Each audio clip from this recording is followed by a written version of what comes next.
Hello everyone, my name is Shreya Sapkal. I am from Pune, Maharashtra.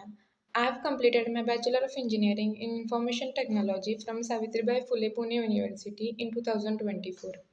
After completing my graduation, I was looking for a job in IT field and I came to know about Evision Technosoft from my friend and I joined their training program.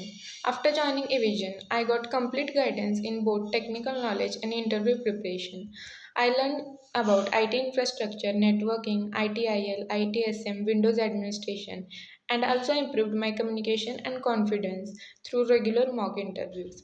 The entire training was very practical and result oriented and also industry oriented. With the help of Evision's support, I appeared for the interviews and I am very happy to share that I got placed as a technical support engineer at Mphasis.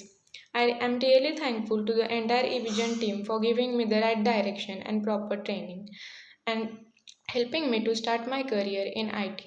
Once again, I thank the whole Evision team for their guidance and support. Thank you.